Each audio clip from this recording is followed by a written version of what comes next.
ଘରକୁ ଯାଉଛୁ। ଆଚ୍ଛା ହଉ ଯାଅ, ହେଲେ ଶୁଣ ବର୍ଷା ଆରମ୍ଭ ହେଲେ ଶୀଘ୍ର ଘରକୁ ଚାଲି ଆସିବ। ଠିକ ଅଛି ମା। କୁନି ଚାଲ ଆଜି ଆମେ ଦୁଇ ଜଣ ଆଈ ଘରକୁ ଯିବା। ଆମକୁ ବାହାରକୁ ନ ଛାଡିବା ପାଇଁ ମା ଆମକୁ ମିଛ କହିଲେ। ତୁ ନିଜେ ହିଁ ଭାବେ, ବାଦଲ କଣ କେବେ ପାଣି ପିଇପାରେ? ହଁ ମୁନି, ତୁ ଠିକ କହିଲୁ। ହେଲେ ଆମେ ଏତେ ଦୂର ଆଈ ଘରକୁ କେମିତି ଯିବା? ମୋର ତ ରାସ୍ତା ଠିକରେ ମନେ ପଡୁନି।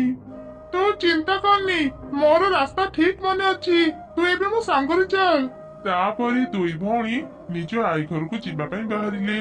ରାସ୍ତାରେ ସେମାନେ ବହୁତ ଥକିଗଲେ।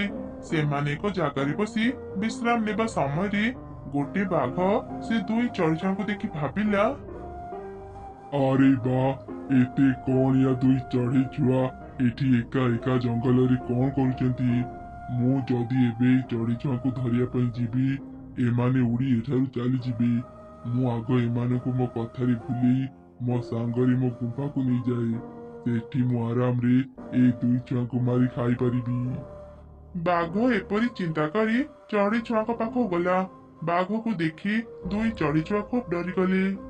ନା ନା, ଆମକୁ ଖାଅନି, ଆମକୁ ଛାଡି ଦିଅ। ତମେ ଦୁଇ ଛୁଆ ଭୟ କରନି, ମୁଁ ତମମାନଙ୍କର କିଛି କ୍ଷତି କରିବିନି। ମୁଁ ଗୋଟେ ଭଲ ବାଘ। ମୁଁ ଚଢେଇ ଛୁଆଙ୍କୁ ମାରେନି, ଓଲଟା ମୁଁ ତାଙ୍କୁ ଚକୋଲେଟ ଦେଇ ତାଙ୍କ ସହ ଖେଳେ। ମୋ ଗୁମ୍ଫାରେ ଅନେକ ଚକୋଲେଟ ଅଛି। ତମେ ମାନେ ମୋ ସାଙ୍ଗରେ ଆସ, ମୋ ଗୁମ୍ଫାରେ ଥିବା ଚକୋଲେଟ ଖାଇ ଖେଳିବ। ତୁମେ ସତ କହୁଛ? ତୁମ ଗୁମ୍ଫାରେ ଅନେକ ଚକୋଲେଟ ଅଛି? ଚାଲ କୁନି, ଆମେ ତାଙ୍କ ଗୁମ୍ଫାକୁ ଯିବା ଆଉ ଚକୋଲେଟ ଖାଇବା। ମତେ ଚକୋଲେଟ ଖାଇବାକୁ ଭାରି ମଜା ଲାଗେ। ମୁନି ଦେଖେ, ଆକାଶ କେମିତି ଅନ୍ଧାର ହେଇଗଲାଣି। ଆଈ ଘରକୁ ଶୀଘ୍ର ନ ଗଲେ ଆମେ ବର୍ଷାରେ ଭିଜି ଯିବା। ବାଘ, ଆମେ ଆଜି ଆଈ ଘରକୁ ଯାଉଛୁ, କାଲି ଫେରି ଆସିବୁ। ତାପରେ ଆମେ ତୁମ ଗୁମ୍ଫାକୁ ଯାଇ ଚକୋଲେଟ ଖାଇବୁ। ଆଚ୍ଛା ଠିକ ଅଛି, ମୁଁ କାଲି ଏଇଠି ତମମାନଙ୍କୁ ଜଗିଥିବି। ତମେ ମାନେ ମୋ ପାଖକୁ ଆସିବ, ମୁଁ ତମମାନଙ୍କୁ ମୋ ଗୁମ୍ଫାକୁ ନେଇଯିବି। ଏମିତି କଥା ହେଇ ଦୁଇ ଚଢିଛୁଆ ନିଜ ଆଈ ଘରକୁ ଚାଲିଗଲେ। ଆଉ ବାଘ ନିଜ ଗୁମ୍ଫାକୁ ଫେରିଗଲା। ଦୁଇ ଚଢିଛୁଆଙ୍କୁ ନିଜ ଘରେ ଦେଖି ତାଙ୍କ ଆଈ କହିଲା, କିରେ କୁନି ମୁନି, ତମେ ଦୁଇ ଜଣ ଏଠି? ତମ ମା କୁଆଡେ ଗଲା? ମୁଁ ତ ତାକୁ ଦେଖୁନି। ଆଈ, ମା ଆମ ସାଙ୍ଗରେ ଆସିନି। ଆମେ ଦୁଇ ଜଣ ଏକା ହିଁ ଏଠାକୁ ଆସିଛୁ। ଆମେ ଏଠାକୁ ଆସିବା କଥା ମା ଜାଣିନି। କଣ ହେଲା? ତମେ ମାନେ ମାକୁ କିଛି କହିକି ଆସିନ? ତମ ମାନଙ୍କ ମା ତମ ଦୁଇ ଜଣଙ୍କ ପାଇଁ ଚିନ୍ତା କରୁଥିବ। ଆଚ୍ଛା ହଉ, ତମେ ମାନେ ଆସିଗଲଣି ଯେତେବେଳେ ଏବେ ଆରାମ କର। ମୁଁ ତମ ମାନଙ୍କୁ କାଲି ନେଇ ତମ ଘରେ ଛାଡିଦେବି। ଏ କଣ, ଆକାଶ କେତେ ଅନ୍ଧାର ହେଇଗଲାଣି। ଏ ଯାଏ ମୋ ଦୁଇ ଝିଅ କାହିଁକି ଘରକୁ ଫେରିଲେନି? ମୁଁ ଯାଇ ଦେଖେ ସେମାନେ କୁଆଡେ ଗଲେ। କାଉ ଭଉଣୀ, କାଉ ଭଉଣୀ, ଘରେ ଅଛ କି? ଟିକେ ବାହାରକୁ ଆସ। କଣ ହେଲା ଚଢେଇ, ତୁ ଏ ସମୟରେ ମୋ ଘରକୁ ଆସିଲୁ ଯେ? କାଉ ଭଉଣୀ, ମୋ ଦୁଇ ଝିଅ ଖେଳିବା ପାଇଁ ବାହାରକୁ ଆସିଥିଲେ, ଏଯାଏଁ ଘରକୁ ଫେରି ନାହାନ୍ତି। ସେମାନେ କଣ ତୁମ ଘରେ ଅଛନ୍ତି? ଆରେ ନା ନା ଚଢେଇ, ତୋ ଝିଅ ମାନେ ମୋ ଘରେ ନାହାନ୍ତି। ମୋ ଝିଅ ଚିକି ସକାଳୁ ହିଁ ଘରେ ଅଛି। ସେ ଆଜି ଖେଳିବାକୁ ବି ବାହାରକୁ ଯାଇନି। ଏମିତି ଶୁଣି ମା ଚଢେଇ ପାରା ଘରକୁ ଗଲା। ସେଠି ବି ସେ ତ ଝିଅକୁ ପାଇଲାନି। ଏମିତି ସେ ଅନେକ ଚଢେଇଙ୍କ ଘରକୁ ଗଲା, କୋଉଠି ବି ସେ ନିଜ ଝିଅକୁ ନ ପାଇ ନିଜ ଘରକୁ ଫେରି ଆସିଲା। ମୁଁ ସମସ୍ତଙ୍କ ଘରକୁ ଖୋଜି ସାରିଲିଣି, ହେଲେ ମୋ ଦୁଇ ଝିଅଙ୍କୁ କୋଉଠି ବି ପାଇଲିନି। ତାହେଲେ କଣ ସେମାନେ ନିଜ ଆଈ ଘରକୁ ଯାଇଛନ୍ତି? ମୁଁ ସେଠାକୁ ଯାଇ ଦେଖେ, ଯଦି ସେଠି ମୋ ଦୁଇ ଝିଅଙ୍କୁ ପାଇଯିବି ମୋ ଚିନ୍ତା ଦୂର ହେବ। ଏମିତି ଚିନ୍ତା କରି ମା ଚଢେଇ ଆଗକୁ ଗଲା। କିଛି ଦୂର ଗଲା ପରେ ହିଁ ବର୍ଷା ଆରମ୍ଭ ହେଇଗଲା। ଏତେ ଜୋରେ ବର୍ଷା ହେଉଥିଲା ଯେ ମା ଚଢେଇକୁ କିଛି ଦେଖାଗଲା ନାହିଁ। ସେ ଏକ ଗଛ ସହ ଧକ୍କା ହେଇ ତଳେ ପଡିଗଲା, ଆଉ ଏକ ଜାଲରେ ଅଟକିଗଲା। ଯେତେ ଚେଷ୍ଟା କଲେ ବି ସେ ସେଇ ଜାଲରୁ ବାହାରି ପାରିଲାନି। କିଛି ସମୟ ପରେ ବର୍ଷା ଛାଡିଗଲା। ସେତେବେଳେ ଏକ ପକ୍ଷୀ ଶିକାରୀ ସେଠାକୁ ଆସିଲା। ଆରେ ଏ କଣ, ମୋ ଜାଲରେ ଏକ ପକ୍ଷୀ ପଡିଛି। ମୁଁ ଜାଲ ନେଇ ପକ୍ଷୀ ଧରିବାକୁ ଏଠାକୁ ଆସିଥିଲି। ବର୍ଷା ହେବାରୁ ମୁଁ ଜାଲ ଛାଡି ଚାଲି ଯାଇଥିଲି। ଜାଣିନଥିଲି ଏତେ ବର୍ଷାରେ ବି ପକ୍ଷୀ ଉଡନ୍ତି। ମୋ ପାଇଁ ତ ଭଲ ହେଲା, ମତେ ଆଜି ଗୋଟେ ପକ୍ଷୀ ଖାଇବାକୁ ମିଳିଗଲା। ଏଇ ପକ୍ଷୀକୁ ମୁଁ ଆଜି ଖାଇବିନି, କାଲି ଖାଇବି। ଏତେ ଦିନ ପରେ ଯାଇ ମତେ ପକ୍ଷୀ ମାଂସ ଖାଇବାକୁ ମିଳିବ। ଯାଏ, ଏବେ ଏ ପକ୍ଷୀକୁ ନେଇ ଘରକୁ ଯାଏ। ଏମିତି କହି ସେ ପକ୍ଷୀ ଶିକାରୀ ମା ଚଢେଇକୁ ନେଇ ତା ଘରକୁ ଚାଲିଗଲା। ଆଉ ଏକ ପିଞ୍ଜରାରେ ବନ୍ଦୀ କରି ନିଜ ଘର ବାହାରେ ରଖିଦେଲା। ହେ ଭଗବାନ, ଏସବୁ କଣ ହେଇଗଲା?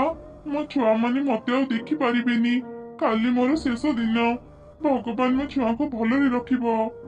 ମା ଚଢ଼େଇ ଏପରି କହି କାନ୍ଦୁଥିବା ସମୟରେ ହଠାତ୍ ପିଞ୍ଜରାର କବାଟ ଖୋଲିଗଲା। ଆରେ ଆରେ, ଏ କଣ? ପିଞ୍ଜରାର କବାଟ ଖୋଲିଗଲା କେମିତି? ଯାଏ, ଶୀଘ୍ର ପିଞ୍ଜରାରୁ ବାହାରି ଯାଏ। ଏମିତି କହି ମା ଚଢ଼େଇ ଶୀଘ୍ର ପିଞ୍ଜରାରୁ ବାହାରିଗଲା।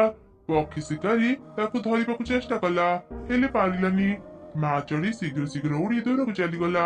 ତାପରେ ସେ ତା ମା ଘରେ ପହଞ୍ଚିଗଲା। ମାରେ, ତୁ ଆସିଗଲୁ? କଣ ହେଇଛି? ତୁ ଏମିତି ଧଇଁସଇଁ କାହିଁକି ହେଉଛୁ? ତାପରେ ମା ଚଢ଼େଇ ସମସ୍ତଙ୍କୁ ସବୁ ଘଟଣା କହିଲା। ଦେଖିଲ ପିଲାମାନେ, ତମମାନଙ୍କ ଭୁଲ ପାଇଁ ତମ ମା କେମିତି ବିପଦରେ ପଡିଗଲା। ଆଉ ଦିନେ ବି ମାକୁ କିଛି ନ କହି କୁଆଡେ ବି ଯିବନି। ମା, ଆମକୁ କ୍ଷମା କରିଦିଅ।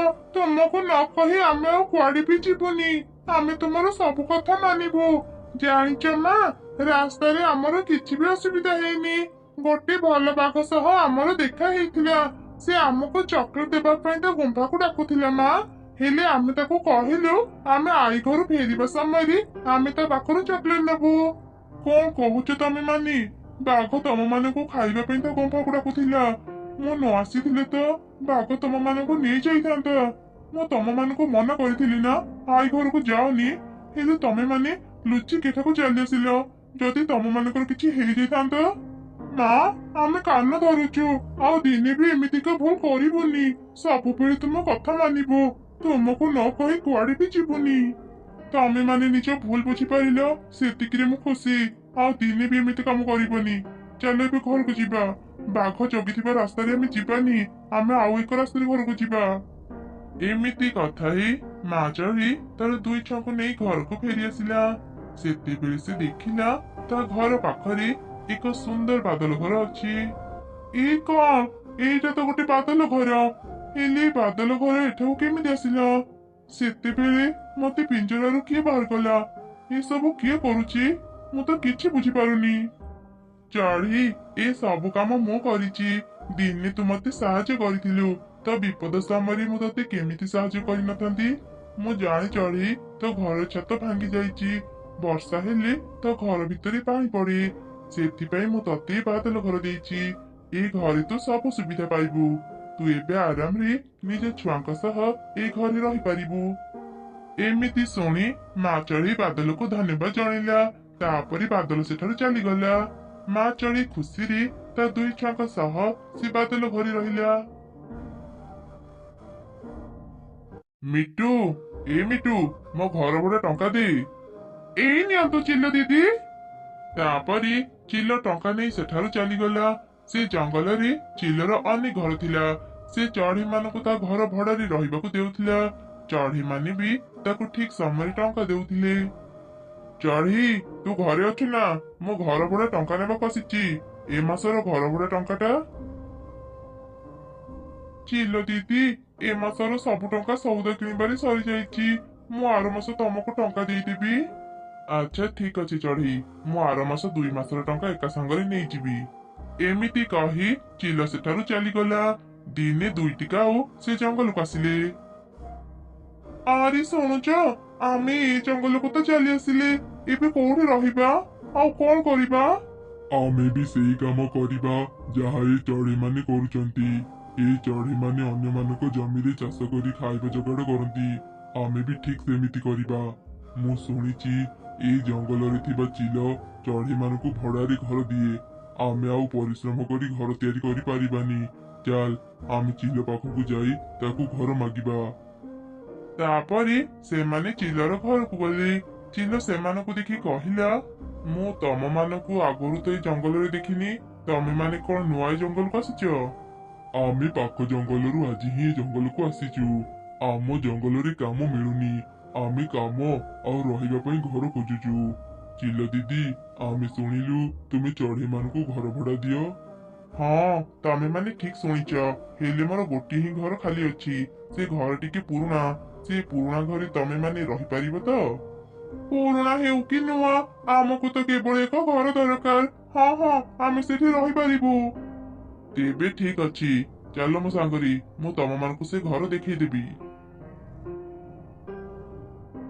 ଏ ଘରେ ଆଜିଠୁ ତମେ ମାନେ ରହିବ।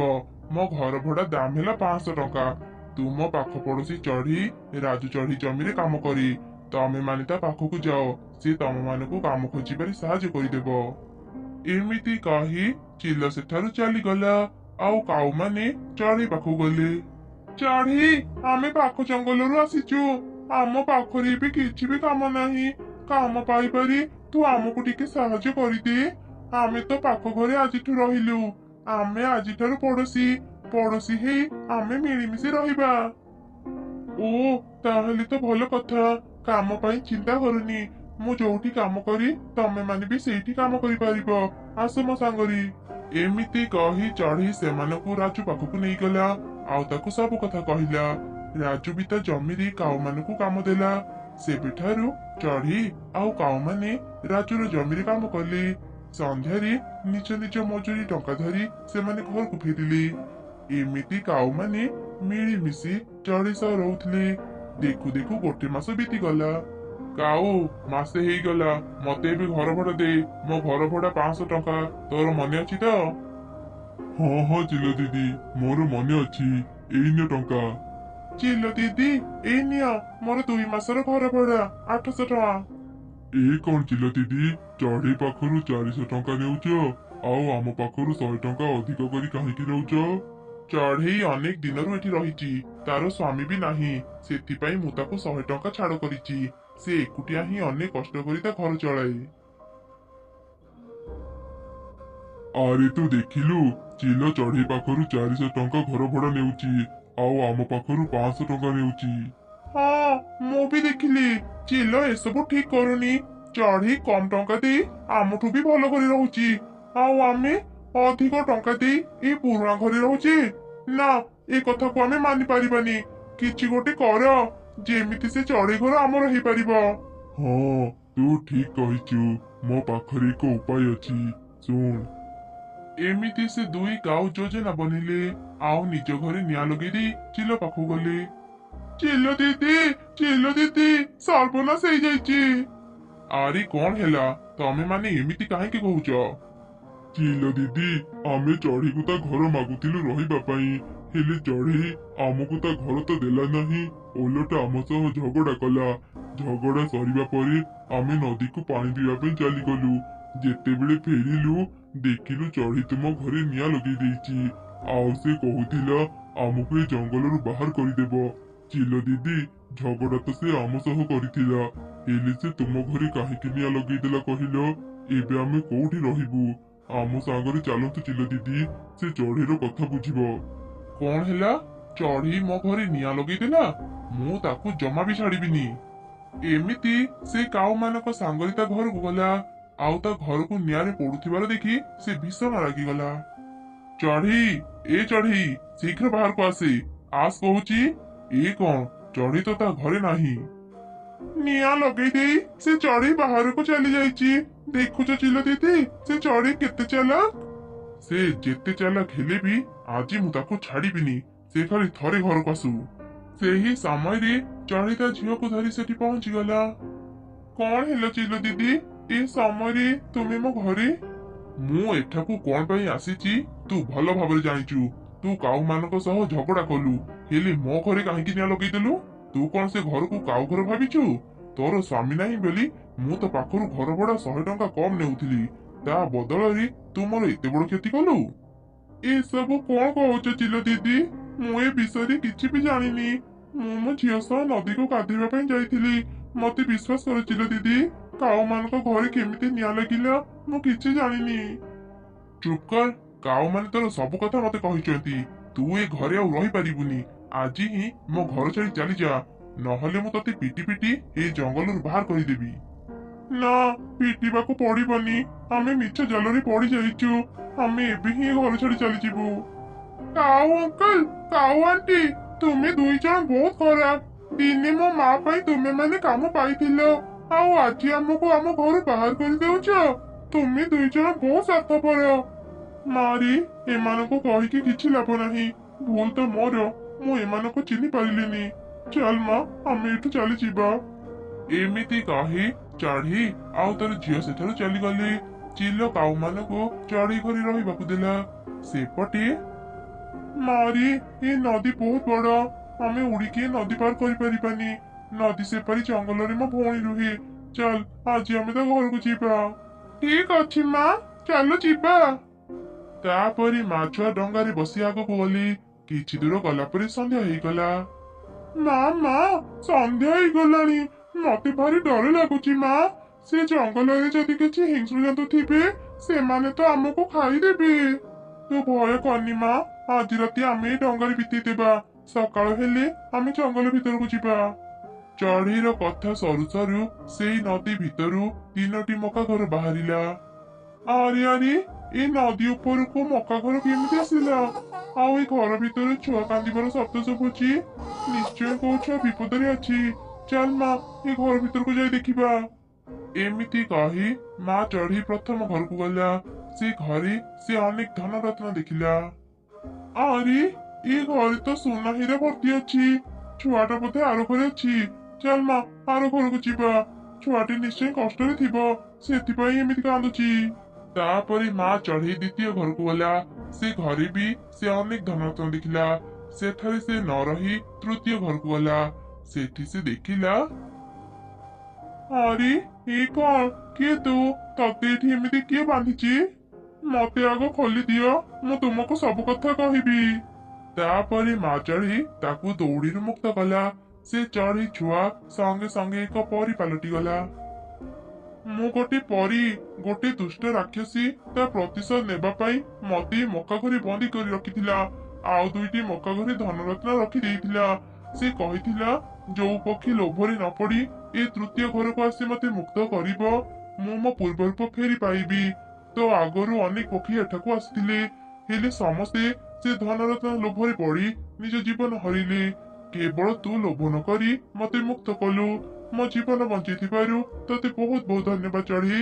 ସେ 2 ମକା ଘରେ ଥିବା ସବୁ ଧନ ସମ୍ପତ୍ତି ଆଜିଠୁ ତୋର। ଏତେ ସାରା ଧନ ସମ୍ପତ୍ତି ମୋର ଦରକାର ନାହିଁ, ମୋର ଏବେ କେବଳ ଗୋଟେ ଘର ଦରକାର। ଚଢେଇ, ତୁ ମୋର ଜୀବନ ବଞ୍ଚେଇଛୁ, ମୁଁ ଖୁସିରେ ତତେ ଏ ଧନରତ୍ନ ଦେଉଛି। ତୁ ସେସବୁ ନେଇ ନିଜ ପାଇଁ ସୁନ୍ଦର ଏକ ଘର କିଏ। ମୁଁ ଏବେ ଯାଉଛି ଚଢେଇ। ଏମିତି କହି ପରୀ ସେଠାରୁ ଚାଲିଗଲା। ମା ଚଢେଇ କିଛି ଧନରତ୍ନ ନେଇ ସହରକୁ ଗଲା, ଆଉ ସେସବୁ ବିକ୍ରି କରି ଏକ ବଡ ଘର କିଣି ରହିଲା। ଦିନେ ସେପଟେ ଆରେ ତୁ ଦେଖିଲୁ, ଆମେ କେମିତି ମିଛ ନାଟକ କରି ଚଢେଇକୁ ତା ଘରୁ ବାହାର କରିଦେଲେ। ହଁ, ତୁମେ ଠିକ କହିଛ। ସତରେ ସେ ଚିଲଟା ଭାରି ବୋକି। ଆମେ ନିଜେ ହିଁ ଚିଲ କରି ନିଆଁ ଲଗେଇ ଚଢେଇକୁ ଫସେଇ ଦେଲେ। ବୋକି ଚିଲ ଆମ କଥାକୁ ବିଶ୍ୱାସ କରିନେଲା। ବଦମାସ ଦଳ, ତମ ମାନଙ୍କ କଥାକୁ ବିଶ୍ୱାସ କରି ମୁଁ ଏକ ଭଲ ଚଢେଇକୁ ମୋ ଘରୁ ବାହାର କରିଦେଲି। ଏବେ ମୁଁ ତମ ମାନଙ୍କୁ ଜମା ବି ଛାଡିବିନି। ଏମିତି କହି ଚିଲ ପିଟି ପିଟି କାଉ ମାନଙ୍କୁ ଜଙ୍ଗଲରୁ ବାହାର କରିଦେଲା। ମୁଁ ଏବେ ହିଁ ଚଢେଇ ପାଖକୁ ଯିବି, ଆଉ ତାକୁ କ୍ଷମା ମାଗିବି। ମୁଁ ତା ସହ ବହୁତ ଅନ୍ୟାୟ କରିଛି। ସେ ନିଶ୍ଚୟ ପାଖ ଜଙ୍ଗଲକୁ ଯାଇଥିବ। ମୁଁ ସେ ଜଙ୍ଗଲ ଯାଇ ତାକୁ ଖୋଜି ଦେଖେ। ଏମିତି କହି ଚିଲ ପାଖ ଜଙ୍ଗଲକୁ ଗଲା, ଆଉ ଚଢେଇକୁ ଖୋଜିଲା। ଏଇ ଘରେ ମୁଁ ପଚାରି ଦେଖେ, ସେମାନେ ଚଢେଇକୁ ଜାଣିଛନ୍ତି କି ନାହିଁ। ଘରେ କିଏ ଅଛନ୍ତି? ବାହାରକୁ ଆସନ୍ତୁ। ଚଢେଇ, ତୁ ଏଠି? ମୁଁ ତତେ ହିଁ ଖୋଜୁଥିଲି। ମୁଁ ତତେ ନେବା ପାଇଁ ଆସିଛି। ମତେ କ୍ଷମା କରିଦେବୁ ଚଢେଇ। ସେଦିନ ମୁଁ ତୋ କଥାକୁ ବିଶ୍ୱାସ ନ କରି ତତେ ମୋ ଘରୁ ବାହାର କରିଦେଇଥିଲି। କାଉମାନେ ଏମିତି ମିଛ କହିଥିଲେ, ମୁଁ ତାଙ୍କ କଥାକୁ ବିଶ୍ୱାସ କରିନେଲି। ଏବେ ମୁଁ ସତ କଥା ଜାଣିପାରିଲି। ସେମାନେ ତତେ ଘରୁ ବାହାର କରିବା ପାଇଁ ଏମିତି ମିଛ ନାଟକ କରୁଥିଲେ। ମୁଁ ସେମାନଙ୍କୁ ସେ ଜଙ୍ଗଲରୁ ବାହାର କରିଦେଇଛି। ଭଲ କରିଛ ଚିଲ ଦିଦି। ସେ ଦୁଷ୍ଟ କାଉ ମାନଙ୍କୁ ଜଙ୍ଗଲରୁ ବାହାର କରି ବହୁତ ଭଲ କାମ କରିଛ। ନହେଲେ ସେମାନେ ଅନ୍ୟ ଚଢେଇ ମାନଙ୍କର ବି କ୍ଷତି କରିଥାନ୍ତେ। ଚିଲ ଦିଦି, ଏ ଘର ମୋର। ତୁମେ ମତେ ନିଜ ଘରୁ ବାହାର କରି ସାରିଲା ପରେ ମୁଁ ଏ ଘର ପାଇଲି। ଆଜି ମୁଁ ଭଲରେ ଚଳୁଛି। ଭଗବାନ ଯାହା ବି କରନ୍ତି ଭଲ ପାଇଁ କରନ୍ତି। ହେଲେ ଚଢେଇ, ତୁ ଏତେ ସବୁ କେମିତି ପାଇଲୁ? ତାପରେ ମା ଚଢେଇ ଚିଲକୁ ସବୁ ଘଟଣା କହିଲା। ବହୁତ ଭଲ ଚଢେଇ, ଏବେ ତୁ ଖୁସିରେ ରହ। ବେଳେ ବେଳେ ଆମ ଜଙ୍ଗଲକୁ ବୁଲିବା ପାଇଁ ଆସିବୁ। ମୁଁ ଏବେ ଯାଉଛି। ଏମିତି କହି ଚିଲ ଚାଲିଗଲା। ମା ଚଢେଇ ନିଜ ଝିଅ ସହ ଖୁସିରେ ସେ ଘରେ ରହିଲା।